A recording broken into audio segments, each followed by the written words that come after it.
உலகமெங்கும் சென்று படைப்பிற்கெல்லாம் நற்செய்தியை பறைசாற்றுங்கள்.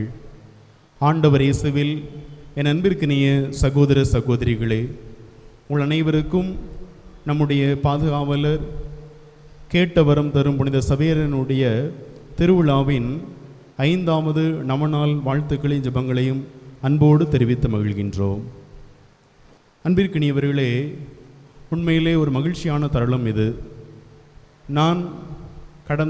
நாங்கள் இருவரும் கடந்த 9 மாதங்களாக இந்த இடத்தில் இருக்கின்றோம். ஆனால் இந்த திருவிழா நோட்டீஸை பெற்ற உடனே ஒரு இனம் புரியாத ஒரு மகிழ்ச்சி வந்தது.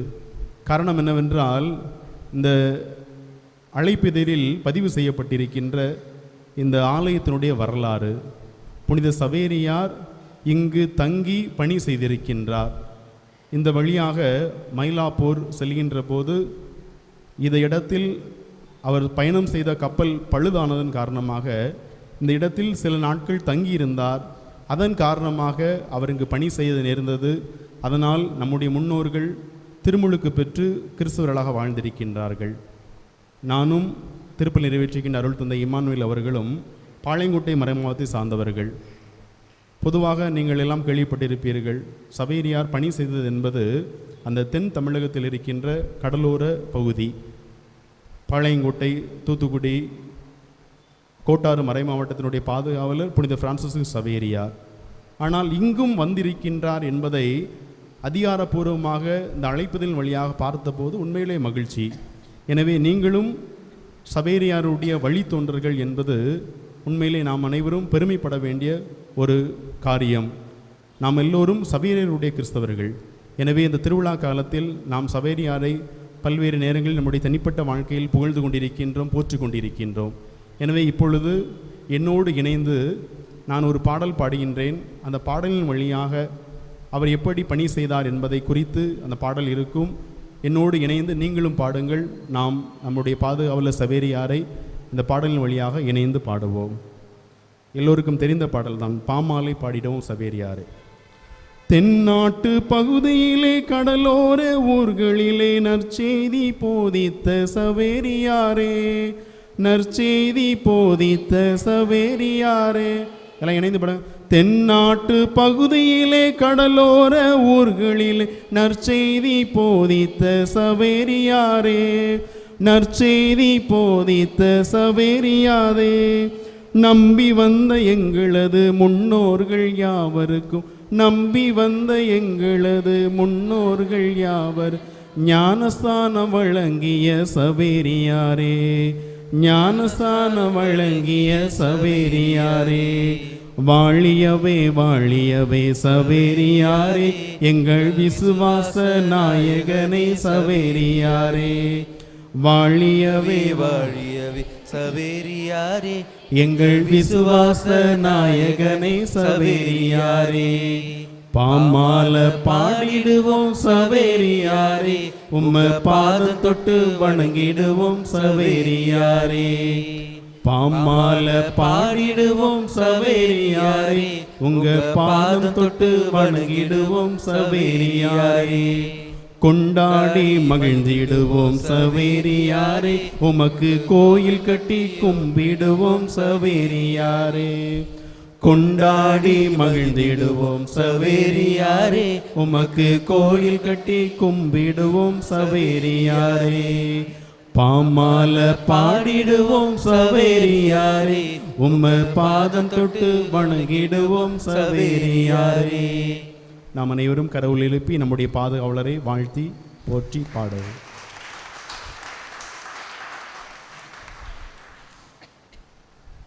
கேட்ட வரம் தரும் புனித சவேரியாரே, எங்களுக்காக வேண்டிக் கொள்ளும்.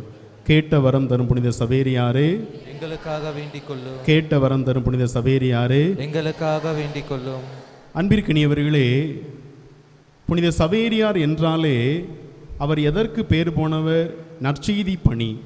அதன் காரணமாக தான் மறைபரப்பு நாடுகளுடைய பாதுகாவலர் யார் என்றால் அது நம்முடைய பாதுகாவலர் புனித சவேரியார். அதன் காரணமாக இந்தியாவின் அப்போஸ்தலர், இந்தியாவினுடைய திருத்தூதர் என்று அழைக்கப்படுகின்றார். எப்படி பவுலடியார் கிறிஸ்தவத்தினுடைய அப்போஸ்தலர் என்று அழைக்கப்படுகின்றாரோ, அதே போல இந்திய திருநாட்டினுடைய திருத்தூதர் அப்போஸ்தலர் யார் என்றால் புனித சவேரியார். அதற்கெல்லாம் முக்கியமான காரணம் என்ன? அவர் ஆற்றிய நற்செய்தி பணிகள் தான். நற்செய்தியின் வழியாக தான் அவர் இந்த திருத்தூதரினுடைய பாதுகாவல், அந்த அப்போஸ்தலருடைய பாதுகாவலர் என்று நாம் சொல்கின்றோம். அன்பிற்கினியவர்களே, நற்செய்தி அணிவிப்பருடைய பாதங்கள் எவ்வளவு அழகாக இருக்கின்றன என்று விவிலியம் சொல்கின்றது. அதாவது எசையா புத்தகம் 52ஆம் அதிகாரம் 7வது இறைவார்த்தையில் பார்க்கின்றோம், கடவுள் நற்செய்தியை பறைசாற்றுவதற்காக இறைவாக்கினர்களை அனுப்புகின்றார். அந்த இறைவாக்கினுடைய பாதங்கள் என்பது எப்பொழுதும் அழகாக இருக்கின்றது என்பதை குறிப்பிடுகின்றார். ரோமியர் புத்தகம் 10ஆம் அதிகாரம் 15வது இறைவார்த்தையில் பார்க்கின்றோம், நற்செய்தி அறிவிப்பருடைய பாதங்கள் அழகாக இருக்கின்றன. இதற்கு நல்ல உதாரணம் யார் என்றால் நம்முடைய பாதுகாவலர் புனித சவேரியார். நம்மில் பலர் கோவாவில் இருக்கின்ற புனித சவேரியாருடைய உடலை பார்ப்பதற்காக போயிருப்போம். பல ஆண்டுகளுக்கு ஒரு முறைதான் சவேரியாருடைய உடல் ஆனது கீழே இறக்கி வைக்கப்படும். ஆனால் பொதுவாக ஆண்டில் இருக்கின்ற எல்லா மாதங்களிலும் சவேரியார் உடல் மேலே உயரத்தில் வைக்கப்பட்டிருக்கும். மக்கள் பார்க்க வேண்டும் என்றால் அதை கீழிருந்து தன்னுடைய கண்களால் உயர்த்தி தான் பார்க்க முடியும். அப்படி பார்க்கின்ற போது அவருடைய கால்கள் மட்டும்தான் தெரியும். நான் முதலாக கோவாவுக்கு சென்றபோது சவேரியார் உடல் மேல் தான் இருந்தது. அந்த மேலாக வைக்கப்பட்டிருந்த உடலை பார்க்கின்ற போது அவருடைய கால்கள் மட்டும்தான் அங்கு தெரிந்தது. மற்றபடி அவருடைய உடல் வைக்கப்பட்டிருந்த பெட்டி அப்படியே தெரியப்பட்டிருந்தது. அதை பார்க்கின்ற போது என் மனதில் வந்த இந்த இறைவார்த்தை இதுதான், நற்செய்தி அறிவிப்பருடைய கால்கள் எவ்வளவு அழகாக இருக்கின்றன. 450 ஆண்டுகள் ஆன பின்னும் இன்னும் அவருடைய உடல் அழியாமல் இருக்கிறது என்றால் அவர் நற்செய்திக்கு சான்றாக வாழ்ந்தது தான். எனவே அன்பிற்கினியவர்களே, இந்த நாளில் நாம் சிந்திக்க இருப்பது, புனித சவேரியாரை போல நாமும் நற்செய்தியின் தூதுவர்களாக வாழ வேண்டும். நாம் நற்செய்தியினுடைய படிப்பினைகளை நம்முடைய உள்ளத்தில் ஏற்றுக்கொண்டு அதை இந்த உலகத்தில் நாம் வாழ்ந்து காட்ட வேண்டிய கடமை இருக்கின்றது என்பதை தான் இந்த நாளில் நாம் சிந்திக்க இருக்கின்றோம். அன்பிற்கினியவர்களே, இயேசு கிறிஸ்து இந்த உலகத்தில் வந்திருப்பது நற்செய்தி பணி ஆற்றுவதற்கு. அதை தான் அவருடைய அந்த முன்மொழியில் பார்க்கின்றோம். லூக்கா நற்செய்தி 4ஆம் அதிகாரம் 18-19 இறைவார்த்தையில் பார்க்கின்றோம், எதற்காக இயேசு கிறிஸ்து இந்த மண்ணுலகிற்கு வந்தார். அவர் யோவானிடம் திருமுழுக்கு பெற்ற பிறகு அந்த எசையாவின் சுருளேட்டை எடுத்து வாசிக்கின்றார். அப்பொழுது மிக தெளிவாக சொல்கின்றார், ஏழைகளுக்கு நற்செய்தியை பறைசாற்றுவதற்காக நான் வந்திருக்கின்றேன். அப்படி என்றால் நற்செய்தியை பறைசாற்றுவதற்காக தான் மனு குலத்திற்கு மானிட மகன் வந்திருக்கின்றார். இதை தான் மெசியாவினுடைய முன்மொழியாக பார்க்கின்றோம். கடவுள் தன் ஒரே மகனை இந்த உலகத்திற்கு எதற்கு அனுப்பினார்? நற்செய்தியை பறைசாற்றுவதற்கு, நற்செய்தியின் படிப்பினைகளை இந்த உலகத்தில் எடுத்து சொல்வதற்காக தான் தன் ஒரே மகனை இந்த உலகத்திற்கு அனுப்பினார் என்பதை இயேசு கிறிஸ்து தன்னுடைய முன்மொழியில் மிக தெளிவாக சொல்கின்றார். அதை தான் நாம் தவக்காலத்தில் ஒவ்வொரு நாளும் சிந்தித்து கொண்டிருக்கின்றோம். மார்க்கு நற்செய்தி நான் பார்க்கின்றோம், மார்க்கு நற்செய்தி 1ஆம் அதிகாரம் 15ஆம் இறைவார்த்தையில் பார்க்கின்றோம், நாம் மனம் திரும்பி நற்செய்தியை நாம் நம்ப வேண்டும். தவக்காலத்தில் ஒவ்வொரு கிறிஸ்தவர்களுக்கும் விடுக்கின்ற அழைப்பதுதான், காலம் நிறைவேறிவிட்டது, நேரம் வந்துவிட்டது, எனவே நாம் மனம் மாறி நற்செய்தியை நம்ப வேண்டும். எனவே மனித உலகத்தில் ஒவ்வொரு கிறிஸ்தவருடைய ஒட்டுமொத்த இலக்கு என்பது எல்லோரும் இந்த நற்செய்தியை ஏற்றுக்கொள்ள வேண்டும். நற்செய்தியை நாம் காலம் தாழ்த்தாமல் ஏற்றுக்கொள்ள வேண்டும் என்பதற்காக தான் பல்வேறு காலகட்டத்தில் நமக்கு பல்வேறு விதமான இந்த தவக்காலம் போன்ற சிறப்பான காலங்கள் எல்லாம் கொடுக்கப்பட்டிருக்கின்றன. எனவே அன்பிற்கினியவர்களே, இயேசு கிறிஸ்து இந்த மண்ணுலகத்தில் பிறப்பெடுத்தது நற்செய்தியை பறைசாற்றுவதற்காக தான். திருச்சபையினுடைய ஒட்டுமொத்த இலக்கு என்பது இந்த நற்செய்தி பணியை ஆற்றுவது தான். திருச்சபை ஒவ்வொரு கிறிஸ்தவர்களும் நற்செய்தியின் தூதுவர்களாக இருக்க வேண்டும் என்பதை தன்னுடைய வாழ்வு பணியின் வழியாக நமக்கு சொல்லித் தருகின்றது. அதன் காரணமாக தான் முதல் கிறிஸ்தவருடைய வாழ்வில் பார்க்கின்ற போது நற்செய்தி பணி என்பது அவருடைய இலக்காக இருந்தது. அதை தான் யோவான் நற்செய்தி 20ஆம் அதிகாரம் 19ஆம் இறைவார்த்தையில் பார்க்கின்றோம். இயேசு கிறிஸ்து மரித்த பிறகு அனைத்து திருத்தூதர்களும் தலைமைச் சங்கத்தார்களுக்கும் மூப்பர்களுக்கும் பயந்து ஒரு வீட்டில் அடைபட்டு கிடந்தார்கள். ஆனால் தூய ஆவியை பெற்ற பிறகு அவர்கள் நற்செய்திக்கு சான்றாக வாழ்ந்தார்கள். திருத்தூதர் பணிகள் 3ஆம் அதிகாரம் 15ஆம் இறைவார்த்தையில் பார்க்கின்றோம், யார் முன்பாக அவர்கள் பயந்தார்களோ அவர்கள் முன்பாக நற்செய்தியை பறைசாற்றுகின்றார்கள். இதுதான் திருச்சபையினுடைய இலக்காக இருந்தது. இதுதான் தொடக்க திருவையினுடைய படிப்பனையாக இருந்தது. அந்த தலைமை தங்கச்சார் முன்பாக அவர்கள் சொல்கின்றார்கள், நாங்கள் கிறிஸ்துவுக்கு சாட்சியாக இருக்கின்றோம். நீங்கள் அந்த கிறிஸ்துவை கொன்று விட்டீர்கள், அந்த கிறிஸ்துவுக்கு நாங்கள் சாட்சியாக இருக்கின்றோம். எனவே தொடக்க திருச்சபையில் ஒரு நிலைப்பாடு என்றால் நற்செய்தியை பறைசாற்றுவது என்பது எல்லோரும் அறிந்த ஒரு உண்மை. அந்த நற்செய்தியினுடைய படிப்பினின் காரணமாக தான் தொடர்ந்து வருகின்ற நாட்களில் திருச்சபை எப்பொழுதும் நற்செய்தி பணி ஆற்ற வேண்டும் என்பதை நமக்கு சொல்லித் தருகின்றது. அதை தான் கத்தோலிக்க மறைக்கல்வி ஏடு 18 மிக தெளிவாக சொல்கின்றது. கிறிஸ்துவ குடும்பத்தின் ஒரு அலுவல் என்னவென்றால் கிறிஸ்துவின் நற்செய்தி பணி ஆற்ற வேண்டும். இதுதான் ஒவ்வொரு கிறிஸ்துவ குடும்பத்தினுடைய இலக்காக இருக்கின்றது. அதனுடைய முடிவான இலக்கும் அதுதான். ஒவ்வொரு கிறிஸ்தவ குடும்பமும் எதற்காக அழைக்கப்பட்டிருக்கின்றது? நற்செய்தி பணி ஆற்றுவதற்காக தான். அவருடைய முதல் இலக்கும் அதுதான், முடிவான இலக்கும் அதுதான். எல்லா கிறிஸ்தவர்களும் நற்செய்தியை தன்னுடைய வாழ்க்கையில் ஏற்றுக்கொள்ள வேண்டும். அதனுடைய முடிவாக என்ன இருக்கின்றது? அந்த நற்செய்தியை பிறருக்கு வாழ்ந்து காட்ட வேண்டும் என்பதை தான் கத்தோலிக்க மறைக்கல்வி ஏடு நமக்கு மிக தெளிவாக சொல்கின்றது. மிக எளிமையாக சொல்ல வேண்டுமென்றால் கிறிஸ்தவனுடைய டிஎன்ஏ, அதாவது ஒரு மனிதனுடைய வாழ்க்கையில் மிக முக்கியமானது டிஎன்ஏ. அதே போல கிறிஸ்தவனுடைய டிஎன்ஏ என்னவென்றால் நற்செய்தியை பறைசாற்றுவது. நற்செய்தியை பறைசாற்றுவதற்காக தான் கிறிஸ்தவர்கள் ஏற்படுத்தப்பட்டிருக்கின்றார்கள். அந்த நற்செய்தியை வாழ்ந்து காட்ட வேண்டிய கடமை இருப்பதை இந்த திருச்சபை நமக்கு மிக தெளிவாக சொல்லித் தருகின்றது.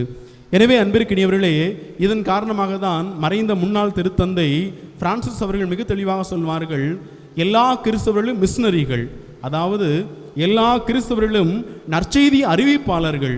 கிறிஸ்தவர்கள் என்றாலே அவருடைய பணி நற்செய்தியை பறைசாற்றுவது.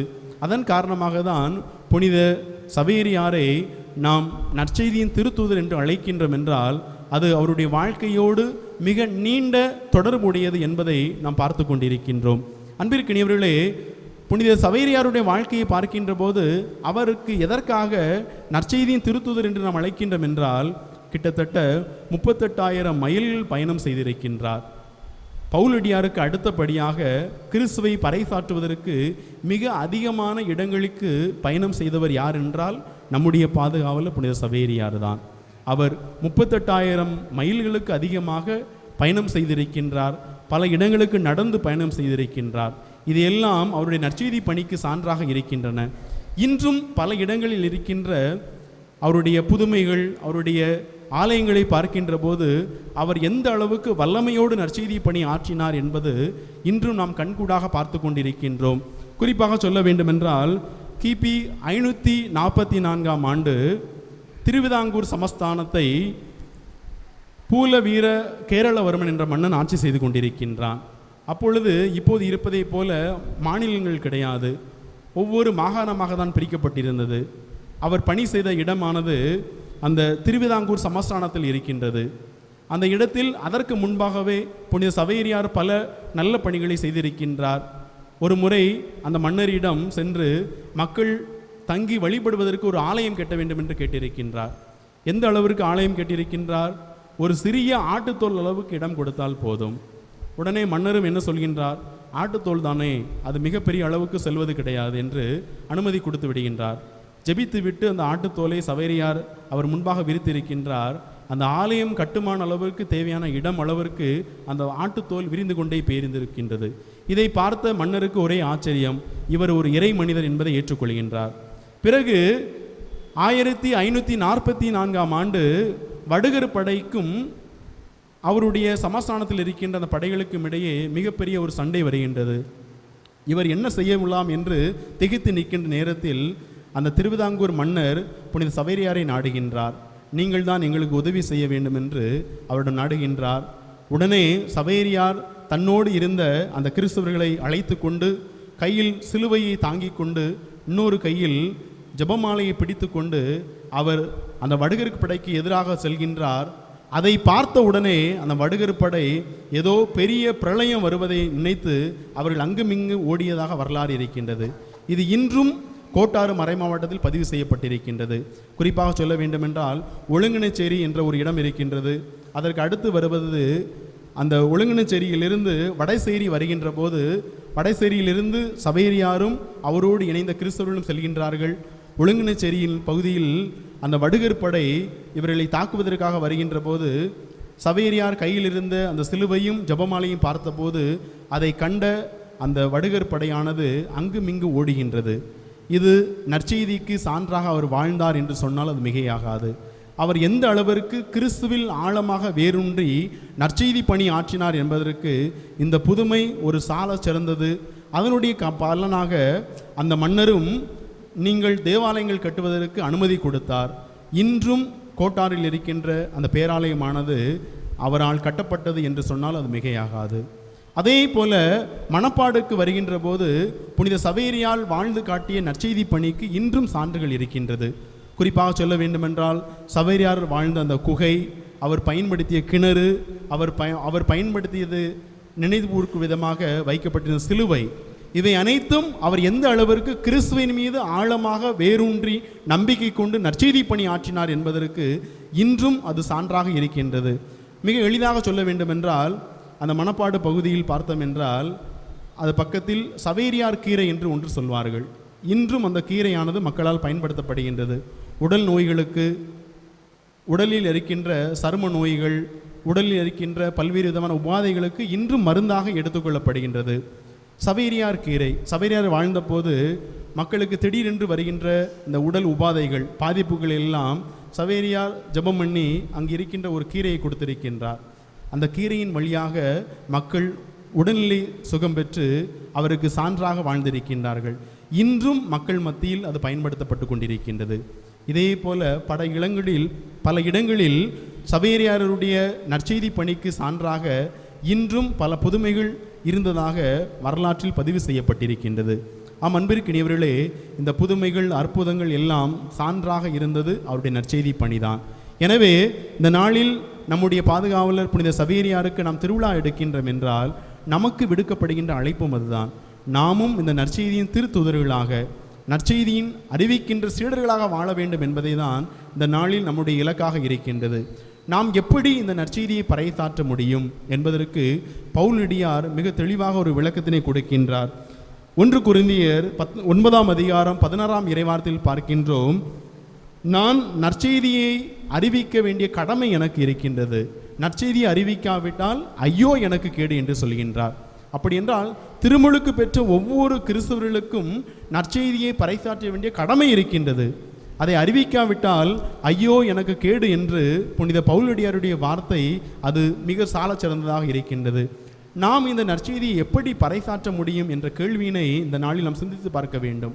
எப்படி இந்த நற்செய்தியை நாம் பறைசாற்ற முடியும்? அதற்கு நல்ல உதாரணம், நாமே நற்செய்தியாக மாற வேண்டும். முதலில் நம்முடைய தனிப்பட்ட வாழ்வில் இந்த நற்செய்தியை ஏற்றுக்கொள்ள வேண்டிய கடமை இருக்கின்றது. நற்செய்தியை ஏற்றுக்கொள்வது என்பது ஏதோ கேட்டுவிட்டு நாம் அப்படியே கடந்து செல்வது அல்ல. மாறாக அந்த நற்செய்தியை நம்முடைய வாழ்வாக்க வேண்டும். அப்படி என்றால் நம்முடைய வாழ்க்கையில் உண்மை, நேர்மை, தூய்மை போன்ற இலக்கணங்களுக்காக வாழ வேண்டும். என்ன நடந்தாலும் என்னுடைய வாழ்க்கையில் நான் நேர்மையோடு இருப்பேன், தூய்மையோடு இருப்பேன், வாழ்க்கையில் நேர்மையை கடைபிடிப்பேன் என்று வாழ வேண்டிய கடமை இருக்கின்றது. இது தனிப்பட்ட வாழ்க்கையில் நாம் சிந்திக்க வேண்டிய ஒரு அடிப்படை பண்பாக இருக்கின்றது. அன்பிற்கினியவர்களே, இது இப்போது நாம் இருக்கின்ற ஆண்டு புனித பிரான்சிஸ்கு அசிசியாருடைய யூபிலி ஆண்டு. அவர் தன்னுடைய வாழ்க்கையில் எப்படி நற்செய்தியை பறைசாற்றலாம் என்பதற்கு ஒரு எடுத்துக்காட்டை சொல்கின்றார். ஒரு முறை மாலை நேரத்தில் புனித பிரான்சிஸ் அசிசியாரும் அவரோடு சில சீடர்களும் நற்செய்தி பணி ஆற்றுவதற்காக ஒரு கிராமத்துக்கு செல்கின்றார்கள். அப்போது அவர்களுக்கான இலக்கு என்ன? நற்செய்தியை ஒவ்வொரு நாளும் மாலையில் எங்கேயாவது ஆற்றிவிட்டு மீண்டும் அவருடைய இல்லத்திற்கு வர வேண்டும். அந்த நாளில் தன்னோடு ஒரு 3 சீடர்களை அழைத்து கொண்டு செல்கின்றார். ஒரு தெருவில் செல்கின்றார், மறு தெருவோடு வந்து மீண்டும் தன்னுடைய இல்லத்திற்கு வந்து விட்டார். அப்போது புனித அசிசியார் சீடர்களுக்கு சொல்கின்றார், இந்த நாளுக்கான நற்செய்தி பணியை நாம் பறைசாற்றி ஆகிவிட்டது, அடுத்த நாளை நாம் இன்னொரு இடத்திற்கு செல்லலாம் என்று சொல்கின்றார். அப்போது அந்த சீடரில் ஒருவர் கேட்கின்றார், நாம் எங்கு நற்செய்தி பணி ஆற்றினோம் என்று கேட்கின்றார். அதற்கு பதிலாக புனித பிரான்சிஸ் அசிசியார் சொல்கின்றார், நம்முடைய வாழ்வு தான் நற்செய்தி. நாம் நடந்து செல்கின்ற போது நம்மை பார்ப்பவர்கள் நமது வாழ்வை பார்த்தார்கள்.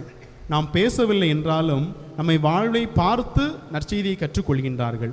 அதன் காரணமாக தான் புனித அசிசியார் சொல்வார், நீங்கள் நற்செய்தியை பறைசாற்றுங்கள், தேவைப்படும் போது வார்த்தைகளை பயன்படுத்துங்கள். அப்படி என்றால் செயல்களால் நற்செய்தியை பறைசாற்ற வேண்டிய கடமை ஒவ்வொரு கிறிஸ்தவர்களுக்கும் இருக்கின்றது. அப்படி என்றால் உண்மையிலே நற்செய்தியை பறைசாற்ற வேண்டிய தளம் என்பது ஒவ்வொரு தனி மனிதனுடைய வாழ்க்கையில் இருக்கின்றது. நான் எப்படிப்பட்ட வாழ்க்கையை வாழ்ந்து கொண்டிருக்கின்றேன், அதை பொறுத்து என்னுடைய நற்செய்தி பணி அணிந்திருக்கும். நான் பணி செய்கின்ற இடமாக இருக்கலாம், அல்லது நான் வாழ்கின்ற என் குடும்பமாக இருக்கலாம். அந்த இடத்தில் நான் எப்படி வாழ்ந்து கொண்டிருக்கின்றேன், நற்செய்திக்கு சான்றாக புனித சவேரியாரை போல வாழ்கின்றேனா என்று சிந்தித்து பார்க்க வேண்டும். இரண்டாவது, நாம் நற்செய்தியை வாழ்ந்து காட்ட வேண்டிய கடமை நாம் வாழ்கின்ற இந்த குடும்பத்தில், நாம் பயணம் செய்கின்ற சமூகத்தில் இருக்கின்றது. பொதுவாக பலரை சொல்வார்கள், வீட்டிற்கு வெளியே மிகப்பெரிய அளவில் நல்ல ஒரு நண்பர்களை வைத்திருப்பார்கள், ஆனால் வீட்டிற்குள் வருகின்ற போது ஒரே சண்டை சச்சரவோடு தான் இருப்பார்கள். குடும்பத்தில் மகிழ்ச்சியோடு வாழ முடியாத ஒரு வாழ்வு ஒரு கிறிஸ்தவ வாழ்வு அல்ல. மாறாக நற்செய்திக்கு இலக்காக நாம் வாழ வேண்டும் என்றால் நாம் வாழ்கின்ற இந்த குடும்பத்தில் சிறப்பான ஒரு கிறிஸ்தவராக வாழ கடமைப்பட்டிருக்கின்றோம். எல்லா குடும்பத்திலும் நிறைவு என்பது மனதை பொறுத்தது தான். அப்படி என்றால் நற்செய்திக்கு இலக்காக ஒரு குடும்பம் வாழ வேண்டும் என்றால் அங்கு இருக்கின்ற நிறைகுறைகளை ஏற்று வாழ வேண்டிய கடமை இருக்கின்றது. ஒருவேளை மனைவி சில காரியங்களில் கணவனை விட அதிகமாக அறிந்திருக்கலாம், அதே போல கணவர் அறிந்திருக்கலாம். எனவே ஒருவர் மற்றவரை முழுமையாக ஏற்றுக்கொள்வதுதான் உண்மையான நற்செய்தியின் அர்ப்பணிப்பு அடங்கியிருக்கின்றது. அதே போல கடவுள் கொடுத்திருக்கின்ற குழந்தைகளை ஏற்று அன்பு செய்வது, தன் வீட்டில் இருக்கின்ற பெரியவர்களை ஏற்று அன்பு செய்வது, இதில்தான் உண்மையான நற்செய்தி அறிவிப்பு வாழ்வு அடங்கியிருக்கின்றது. அதே போல நாம் பயணம் செய்கின்ற இந்த உலகத்தில், இந்த சமூகத்தில் நாம் எப்படிப்பட்ட வாழ்க்கையை வாழ்ந்து கொண்டிருக்கின்றோம் என்பதை வெளிப்படுத்த கடமைப்பட்டிருக்கின்றோம். குறிப்பாக அந்த தவக்காலத்தில் நம்மால் முடிந்த அந்த 3 புண்ணிய நெறிகள், அதில் ஒன்றாக இருப்பது தான் நாம் தான தர்மங்கள் செய்வது. நான் பார்க்கின்ற இந்த மனிதருக்கு நான் என்ன செய்யலாம், என்னால் முடிந்த சிறு சிறு உதவிகளை செய்வதன் வழியாக நாம் உண்மையிலே நாம் நற்செய்தியின் திருத்துதர்களாக வாழ முடியும் என்பதை அறிந்திருக்கின்றோம்.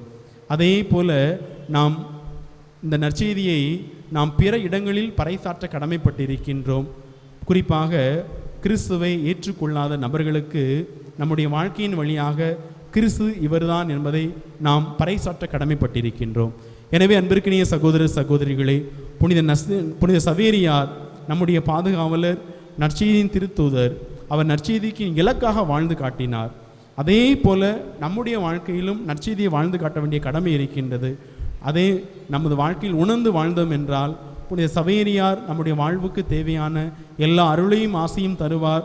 அதன் வழியாக இந்த உலகத்தில் நாம் மகிழ்ச்சியோடும் நிறைவோடும் வாழலாம். அதற்கு தேவன் அருள் வேண்டி தொடர்ந்து திருப்பலியில் பங்கெடுப்போம். ஆமேன்.